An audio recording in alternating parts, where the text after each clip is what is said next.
Bismillahirrahmanirrahim. Ad-darsu at-tasi'u. 9-dars. Endi bugungi darsimiz ikki bo'lakka bo'lingan, ha? Birisi alif bo'lak, yana birisi ba bo'lak.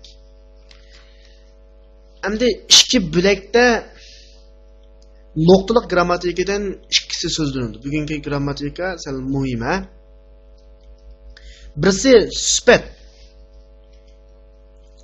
yana birisi nisbiy almash.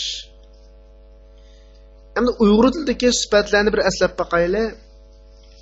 Uyg'ur tilidagi sifat oldida sifatlang'ichi keynida ifodalanadi. Masalan, qizil olma. Qizil sifat, olma sifatlang'ichi. Yangi o'quvchi. Yangi oldida o'quvchi keynida. Mana bu shunga o'xshash. Ammo arab tilida sifat keynida mavsuf oldida keladi. Bir o'xshamaydigan tarafi mana bu shu, ha? Sifat keynida sifatlang'ichi oldida keladi. Avval buni tushunishdan ilgari biz arab tilida sifat va sifatlang'ich degan nima deydi? Sifatni sifatun, sifatlang'ichini mavsufun mushtaq deydi. Yoki sifatni ni'atun, sifatlang'ichini man'utun degan ikki xil atalg'usi bor. Endi bu sifatni alohida tilga olishimizda Uyg'ur tiliga o'xshamaydigan bir qancha alohidaligi bor. Masalan, arab tilidagi sifat mavsuflarning mundaq taraflarda o'rtaq kelishi kerak. Masalan, sifatlang'ichi erlik bo'lsa, sifatmi erlik. Ayollik bo'lsa, sifatmi ayollik. Bu bir. Yoki sifatlang'ichi birlik bo'lsa, sifatmi birlik, ikkilik bo'lsa, ikkilik, ko'plik bo'lsa, sifatmi ko'plik. Bu bir. Yoki sifatlang'ichi pesh o'qilsa, sifatmi pesh o'qiladi, sifatlang'ichi zavar zar o'qilsa, sifatmi zavar zar o'qiladi. Yoki sifatlang'ichi iniq bo'lsa, sifatmi iniq, ya'ni ma'rifat bo'lsa, ma'rifat bo'ladi, iniqsiz bo'lsa, iniqsiz bo'ladi, ya'ni nakira bo'lsa, nakira bo'ladi. Demak, yuqoridagidek bir qancha taraflarda sifat mavsufga ergashib keladi. Yangi o'quvchilarga tushunishlik bo'lsin uchun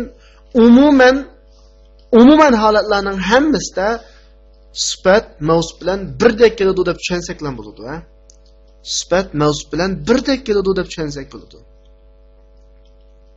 Bu sifatning ahvoli. Qolganlarini tekis va mashqlardan ko'ramiz. Ham ikkinchi so'zlamoqchi bo'lgan qoida nisbiy almash.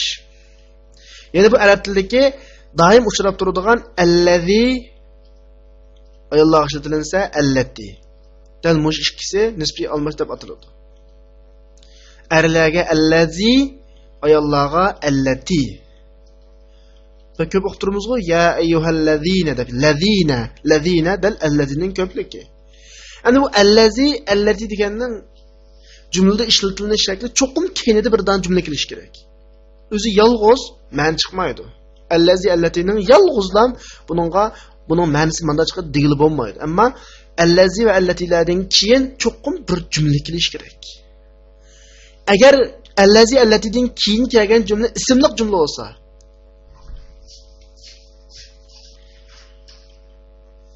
allazi allatilarning keyinida kelgan jumla ismliq jumla bo'lsa, buning tarjimasini g'on, qon, gan, kan degandek tarjima qilib, diki, tiki degandek tarjima qilsak bo'ladi. Agar allazi allatilardan keyingi jumla fe'llik jumla bo'lsa, g'on, qon, gan, kan degandek tarjima qilsak bo'ladi. Mana shu nuqta kallamizda aydin bo'lsin. Undan keyin shu allazi allatilar o'zidan keyin kelgan mayli ismli bo'lsin, mayli fe'lli bo'lsin jumladan qo'shilib, jumlada bir bilak. Ya'ni mustaqil bir jumla bo'lmaydi degan gap. Keyingi jumla bilan qo'shilib jumladagi bir bilaklik rolini o'ynaydi, o'zi mustaqil jumla bo'lmaydi. Mush nuqta hozircha izimiz tutsin. Tekstga kelishdan ilgari biz so'zliklarni o'qib, tarjima qilib, yodlab bo'lgandan keyin tekstga kelaylik, ha? Al-kalimatul jadida, yangi so'zlar. Al-lughatu shahirun, al-madinatu at-tairu, al-yawmu, kaslanu, jaw'anu, atshanu, mal'anu, ghabbanu, al-usfuru. Al-lughatu til. Yani kişiler sözleşdiğin til. Hamda til Uyghur tilida odamning og'izdagi tilga ma'noda, ma sözleşdiğin tilga ma'noda. Ama al-lugha arab tilidagi al-lugha deganimiz shu Uyghur tilidagi sözleşdiğin tilga qaratilgan. Masalan, arab tili, xanz tili, ingliz tili, Uyghur tili degandek. Shahirun dangliq. Al-Madinatu shahar. Ama al-Madina Muborak payg'ambarimizning hijrat qilib qolgan shu Madinaga ism, ammo odatda ishlatilsa normal shaharni ko'rsatadi. At-tairu qush. At-tair ba'zida aeroplan degan ma'noda keldi, ha? Al-yawm bugun. Kaslanu hurun. Jaw'anu och, ya'ni qusqi ichib qolgan degan ma'noda. Atshanu ussuz. Mal'anu tushib ketgan, to'shaq. G'adbanu achchiqlangan, achchiq kelib qolgan. Al-usfuru qushqoch. Yangi so'zlarni yodlab bo'lgan bo'lsak, tekst kelaylik. Avval tekstni sizlarga bir qitim o'qib bergandan keyin tarjima qilib, grammatikalik nuqtalarini mulohaza qilib beraman. الدرس التاسع ألف. من هذا الرجل؟ هو عباس. عباس تاجر. عباس تاجر غني. حامد مدرس. حامد مدرس جديد. ما هذا؟ هذا تفاح. التفاح فاكهة لذيذة. ما ذلك؟ ذلك عصفور. العصفور طائر صغير. العربية لغة سهلة. عمار طالب مجتهد. ومحمود طالب كسلان. من أنت؟ أنا طالب. أأنت طالب جديد؟ نعم أنا طالب جديد. Bu kishi kim?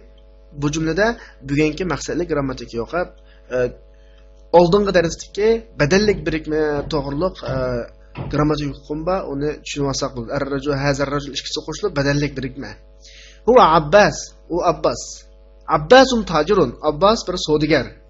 Abbasun tajirun g'aniyun, Abbas bir boy savdogar. Endi mush yerda tajirun g'aniyligi, tajirun g'aniyun sifat mavsufliq birikma. Ya'ni g'aniyun sifat, tajirun sifatlanguvchi. Ya'ni arabcha g'aniyun ni'tu, tajirun man'ut. Qarapaqdagi olsak tajirun erlik, g'aniyunmu erlik. Agar tajirun ayollik bo'lgan bo'lsa, g'aniyatun deb kelgan bo'ladi. Tajirunmu birlik, g'aniyunmu birlik. Tajirunmu peşi qilgan, g'aniyunmu peşi qilgan. Tajirunmu alif lam yo'q, iniqsiz ism, g'aniyunmu alif lam yo'q, iniqsiz ism. Mana mush taraflarda sifat mavsufga agishib keldi.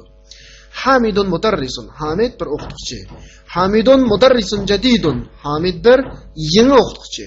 Mudarrisun jadidun yuqoridagi tajirun g'aniyunga o'xshashlar sifat mavsufliq birikma. Ya'ni jadid sifat, mudarris mavsuf. Mudarris birlik keldi, jadidmi birlik keldi. Mudarris pesh keldi, jadidmi peshi qildi. Mudarrisun erlik, jadidmi erlik. Mudarrisun iniqsiz, jadidmi iniqsiz. Mana mush taraflarda sifat mavsufga agishib keldi. Ma hada? Bu nima? Hada tufahun. Bu olma. At-tufahu fakihatun laziza. Olma bo'lsa bir mizlik meva yoki ta'liq meva. Laziza ta'liq, fakiha meva. O'xshashlar fakihatun sifatlanguvchi, laziza sifat. Qarab baqsaq fakihatun ayollik kelibdi, lazizatunmu ayollik kelibdi. Fakihatun peshi qilibdi, lazizunmu peshi qilibdi. Fakihatun birlik, lazizatunmu birlik. Fakihatun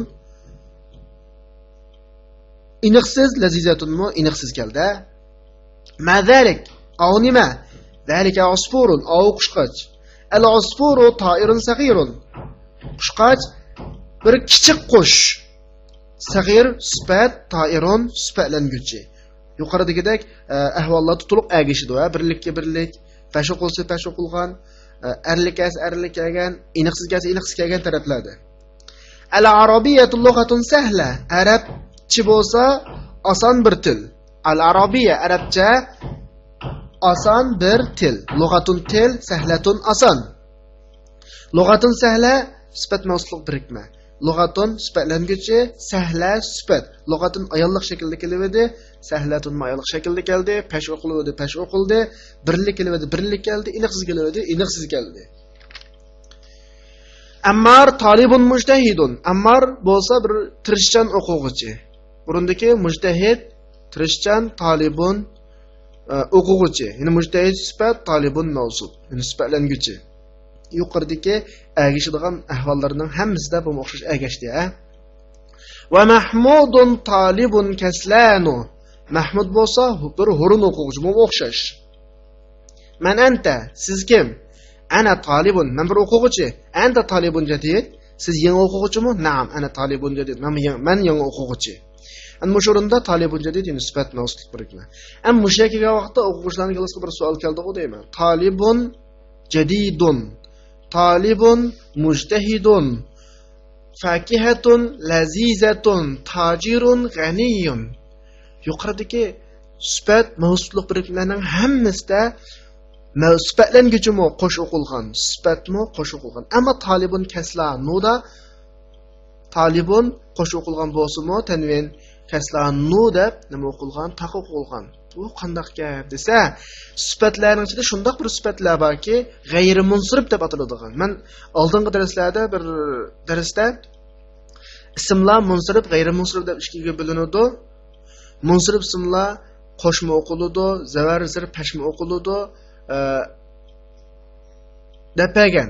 G'ayri munsirib ismlar bo'lib qolsa, buningga tanvin kirmaydi, zirh kiymaydi, zirh o'qildigan o'rinda zir o'qiladi degan shundaq-ku. Ammo sifatlarning ichida shunday bir sifatlar borki, g'ayri munsirib sifatlar. G'ayri munsirib bu sifatlarga tanvin kirmaydi. Undan keyin zir o'qilmaydi, zir o'qiladi, zir o'qiladi. Dal kaslarning shunday sifat, Bugungi darsimizda bu xil uchraydi. O'rgangan so'zligimiz ochidimi? Kaslanu, jav'anu, atshanu, mal'anu, ghadbanu qatorliqlarning hammasi g'ayri munsirib sifatlar. Shuni bilib olsak bo'ladi hozircha. Yuqorida kaslanu, jav'anu, atshanu, mal'anu, ghadbanu degan sifatlarning hammasi g'ayri munsirib sifatlar. Qo'sh o'qilmaydi, zir o'qilmaydi. Zir o'qilish to'g'ri kelib qolgan o'rinlarda zivar o'qiladi. Mush nuqtani ismini tutib olsak bo'ladi. Yuqoridagi tekstni tushungan bo'lsak, ko'nik bilan bir ishlataylik. Birinchi ko'nik nima? Iqro va kutub. O'qib, yozing. Talab bo'yicha o'zinglar o'qib, o'zinglar daftaringizga yozib olinglar. Asosliq bizni talab qildigani nima desanglar, yuqorida o'rgangan qoida bo'yicha pesh o'qiydiganda pesh o'qiymiz. Ya'ni ig'i jumlani pesh o'qiymiz, xabar jumlani pesh o'qiymiz. Sifatlangich pesh o'qilgan bo'lsa, sifatni pesh o'qildi, sifatlangich zir o'qilgan bo'lsa, sifatni zir o'qildi. Mush nuqtaga diqqat qilinglar. Undan keyin mudaf ilaylik birikma gap qolgan bo'lsa, ikkinchi birikma, ya'ni muzofillayni zir qo'ysizlar. Undan keyin sifat yuqorida men degandek g'ayri munsirib sifatlar bo'lib qolgan bo'lsa, buni qanday o'qiysizlar? Taq o'qiysizlar. Mush nuqtaga diqqat qilsanglar bo'ladi. Ikkinchi mashq da'fil faragh fil jumal at-taliya ni'atan munasiba. Tuandagi jumladagi bo'sh o'ringa munosib sifat qo'ying deyapti. Munosib sifat degani bizni talab qilayotgani, men bayat degandek sifatlanguchisiga agish emas, mana shunga agash turib qo'ying demoqchi. Masalan, sifatlanguchi pesh o'qilgan bo'lsa, ismi pesh o'qilgan sifat qo'ying. Sifatlanguchi erlik bo'lsa, erlik sifat qo'ying. Sifatlanguchi ayollik bo'lsa, ayollik sifat qo'ying. Masalan, birinchisida Xadijatu talibatun chikit bosh o'rin qo'yibda, agar uni nim demoqchi bo'lsangiz, shu bo'yicha qo'yib bering. Masalan, igiz o'quvchi demoqchi bo'lsangiz, Xadija bir igiz o'quvchi. Unda bo'lsa, tavil igiz degan ma'noda shundami? Am talibatun ayollik o'quvchiga tavilning qanday shaklini qo'yamiz? Ayollik shaklini tavila. Xadijatu talibatun tavilatun o'xshash. Ikkinchi jumla. Xolidun tajirun g'aniyun. Tajirun, Xolid bo'lsa bir sodiga. Endi sodiga qanday sodiga? Albatta bay sodiga demoqchi-ku biz shundami? O'sha o'rinda tajirunning keyiniga bay degan sifatni birini qo'yamiz. Endi tajirun erga o'quvchiga bizmi g'aniyun deb erli shaklda sifat eklamiz. Shu bo'yicha qolganlarini ishlasak bo'ladi. Üçüncü mashq da'fil makanil khali min fil jumal al-atiya man'utan munasiban. Tövendeki cümledeki boş urullarga münasip süpetlengüçü qo'ying deyotdi, ha? Birga qo'yib baqili. Arab tili boş, Arabcha boş, asan. Albatta Arabcha asan nima demakchi? Asan til demakchi. Endi o'g'anda til degan bir so'zni qo'ymoqchi bo'lsak, nima deb qo'yamiz? Lug'atun. Ikkinchisi, man qadim, kona deydi. Kon nima? Ya konu o'quvchi, yo konu o'qituvchi shunda ama shuni birini qo'ysak bo'ladi. Masalan, konu o'quvchi ishda o'qib qolsa, qadim qarab baqsak, allikango buni cho'qqum arlik qiladigan sifatlanguchni birini qo'yish kerak. Ya'ni man kona o'quvchi, ana talibun qadimun deganga o'xshash. Qolganlarini shu bo'yicha qo'ysanglar bo'ladi. 4-chi mashq iqra o'qing. Endi bizga o'qing deb uqtamoqchi o'g'ini bayatman degan g'ayri muzri bo'lgan sifatlarni bil demakchi. Masalan, kaslanu, jav'anu, atshanu, g'abbanu, mal'anu degan o'xshash. Mushu sifatlar jumlada kelib qolsa, buni taqo qo'yamiz deb shuni demakchi sizlarga. O'qib baqayli. Ana jav'anu, nun emasa nu. Ikkinchisi, anta jav'anu, siz ochmi? La, ana atshanu. Yo'q, men ushlab ketdim. Atshanu. Limaza al-mudarrisu ghadbanu al-yawm? Nima ish qilgan o'qituvchi achchiqlanib qopti? Degandagi ghadbanu. Al-kubu mal'anu. Stakan to'shaq. Mana shu yuqoridagi sifatlar bundan keyin oldinlarga o'xshab qolsa, bularni g'ayri munsirib deb tunib, nima o'qishinglar kerak? Taq o'qiysizlar, zir o'qish to'g'ri kelib qolsa, zir o'qiydigan o'rinda zir o'qiysizlar. Shu nuqtaga diqqat qilsanglar bo'ladi, ha. Endi ikkinchi bilak, ba bilak. Ham tekst masalalarini o'qib, tarjima qilib, grammatikalarni mulohaza qilib qo'ray. Ammo o'qishdan ilgari deb qo'ygan gapim, darsning oldida biz tushunib o'tgan ikkinchi bilakdagi asosliq nuqta allazi va allatiga markazlashsin, ha. Birinchi bilakdagi sifat va mavsufning gapini ikkinchi bilakda kalimamizni ismimizni chiqarmaymiz. Ammo biz ikkinchi bilakda maqsad qilgan grammatika qaysi? Allazi va allati masalasi. Erlikka allazi, ayollikka allati.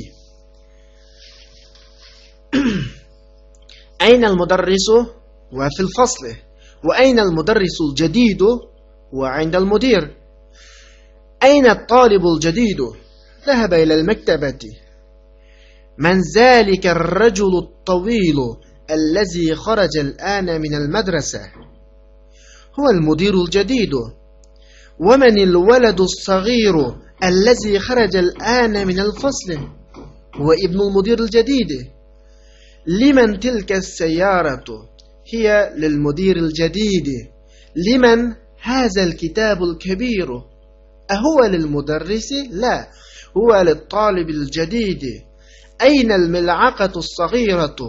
هي في الكوب أين الكرسي المكسور؟ هو هناك. دقت ترجمة قلنا أين المدرس؟ أختك قيادة هو في الفصل أو سنبتا. وأين المدرس الجديد؟ ينوختش قيادة. أمبورندا المدرس الجديد صفات موصفة. خلاص المدرس ألف لام إن قسم بقابت كان صفات كما ألف لام بلان إن بقان صفات كالترلبتو. هو عند المدير أو مدرنا قشتم عند دب قيدغان جاب aldınqı dərsimizdə də ötdüyümüzdə bu məbni isim boğaçqa nima qilyotdi? Zora qilyotdi, ha. عند مضاف المدير نمو مضاف إليه. أين الطالب الجديد؟ يمو o'quvchi qayerda? O'xshashlar الطالب الجديد yuqoridagi jumladagidek sifat mavsuflik birikma. ذهب إلى المكتبة kutubxonaga ketdi.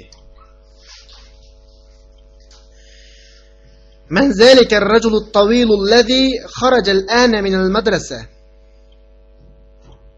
hozir maktabdan ketgan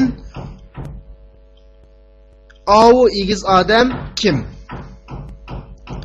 Hamda mushu jumla arqanda jumla ikki bilakka bo'lindi, ikki xabarlik bilakda. Ana mushurunda man bir bilak bo'lsa, zalikar rajulul tawilul ladzi kharaja al-ana min al-madrasa hammasi bir bilakka tava. Zalikar rajul biz oldingi darsimizda deganimizdek badallik birikma, avar degan ma'noda.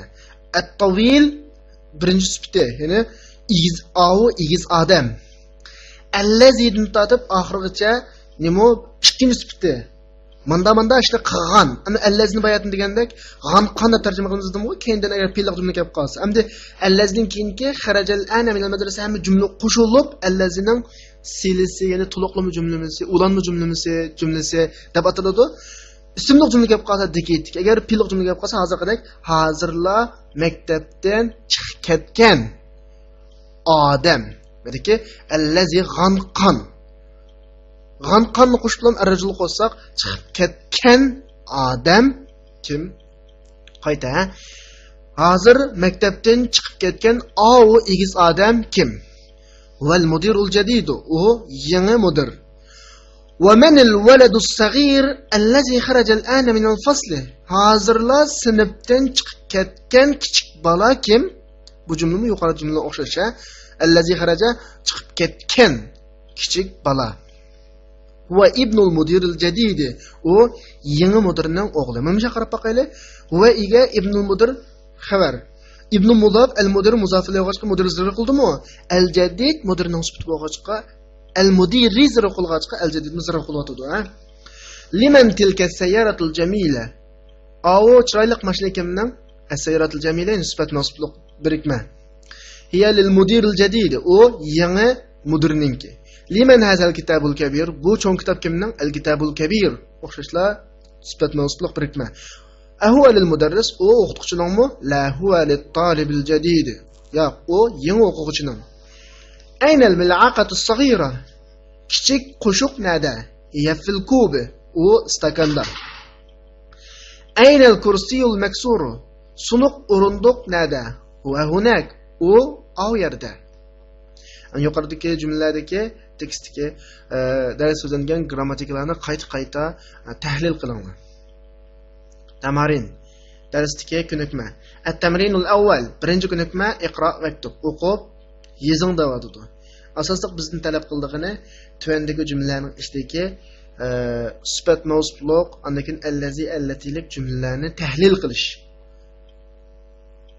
Buni o'zinglar o'qib, o'zinglar yozsizlar.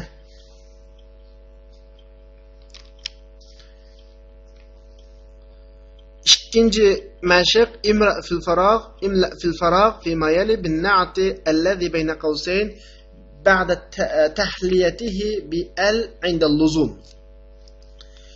Tuvandagi fi ma yali degani tuvandagi degan gap, ha. Bosh o'rinlarni to'shqizing. Bin na'ti allazi degani sifat bilan ikki tirnoqning o'tiri diki, meniki qarang. Allazini diki deb tarjima qilamiz, ha. Ikki tirnoqning qawsayn, ikki tirnoq bayna o'tiri. Ikki tirnoq o'tiri diki sifat bilan to'ldiring. Zurur tepilgan vaqtda inda luzum degani zurur tepilgan vaqtda al bilan zinalagandan keyin degani alni qo'shgandan keyin. Demak, jo'g'ini sifatlanguchi, adat sifatlanguchi birilgan. Faqat bizga hozir sifat qo'shishni talab qilyotdi. Endi sifatlanguchi alif lamsiz bo'lib qolsa, sifatni alif lamsiz keladi. Agar sifatlanguchi alif lamli bo'lib qolsa, sifatni alif lamli keldi-ku, dal shu vaqtda alif lamni qo'shib quyung deyotdi. Masalan, aynal mudarris, o'qituvchi qayerda? Endi qanday o'qituvchi? Yangi o'qituvchimi, egiz o'qituvchimi, paka o'qituvchimi demiz? Qarab boqaylik, yangi. Endi jadidni al mudarrisga sifat qilmoqchi bo'lsak, aynal mudarrisu jadidun demdoq.